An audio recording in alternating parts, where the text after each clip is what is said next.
Earlier this week, on Monday, one of Donald Trump's campaign spokespeople by the name of Caroline Levitt appeared on CNN to preemptively, of course, attack Jake Tapper and Dana Bash, who, of course, were the moderators for Thursday night's debate, but this was obviously several days before the debate took place.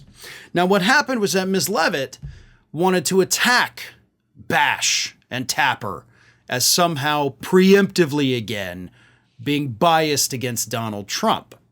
And CNN host Casey Hunt wasn't having any of it, wasn't going to let her sit there and spread lies about her CNN colleagues. So here's how that exchange went down. Levitt praised her boss, Donald Trump, for, quote, knowingly going into a hostile environment on this very network on CNN with debate moderators who have made their opinions about him very well known over the past 8 years.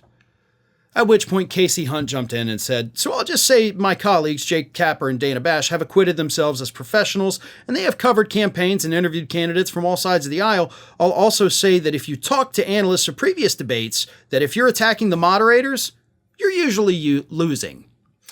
At that point, Levitt said, well, first of all, it would take someone 5 minutes for someone to Google Jake Tapper Donald Trump to see that Jake Tapper has consistently...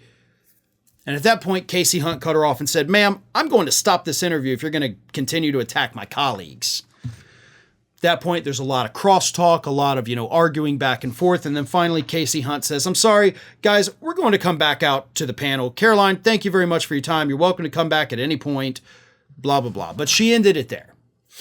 So this story is actually not about that exchange. This story is about Matt Gaetz' response to it. Because after that happened, Matt Gaetz, for some reason, decided to get himself involved in it. And he got on social media and posted, I would like to thank Casey Hunt for her meltdown this morning.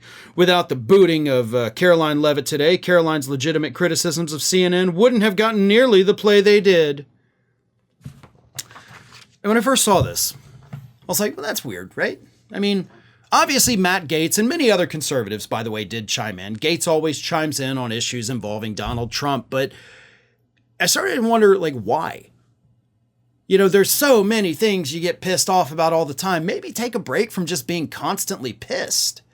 Why do you have to insert your big fat face into every single thing that happens?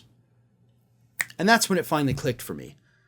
The reason Matt Gaetz will go out there and defend Donald Trump, defend his campaign, no matter what, no matter when, on every single issue, weighing in with an opinion on friggin' everything, there's a reason Gaetz is doing this. And we learned about that reason a week ago, when it was revealed that one of the witnesses that has spoken to the House Ethics Committee confirmed that the payment she received from Matt Gaetz was in fact for sex. So the reason Matt Gaetz continues to stick his nose where it doesn't belong in issues where he shouldn't even bother giving it a response is because he has to show Donald Trump how loyal he is. He has to show Donald Trump how much he will fight for him. He has to show Donald Trump that no matter what the issue is, how far removed Gaetz himself is from it, he will still go out there and fight for Donald Trump because, by God, Matt Gaetz needs a presidential pardon badly. That is what this is all about. We know that Gaetz, at the end of the Trump administration, did ask for a presidential pardon, which he did not receive, and Gaetz still wants it. Gaetz still needs it, because whatever comes out of this House Ethics Committee is not going to be good for Matt Gaetz. And granted, the DOJ already decided we're not going to pursue charges against him, but that doesn't mean that they can't change their mind. Because if the House Ethics Committee comes out with all this damning information about Matt Gaetz, then says, we're referring you for criminal prosecution, then it all becomes hugely public, then the DOJ may not have much of a choice. They may have to go ahead and prosecute Matt Gaetz, at which point the only thing that's going to save him, depending on if the charges are state level or federal level, is going to be a presidential pardon. And Matt Gaetz still wants it so badly he can taste it. And the only way he gets that is if Trump gets back into office. And Gaetz thinks the only way Trump gets back into office is if he defends him every single step of the way to show what a loyal lapdog he is. And hopefully that lapdog will get that treat that he so desperately wants. Well, folks, we have crossed that 1 million subscriber milestone, but rest assured, We are just getting started here at Ring of Fire. So if you're not already, please do subscribe to the channel and make sure to like, share, and comment on the videos.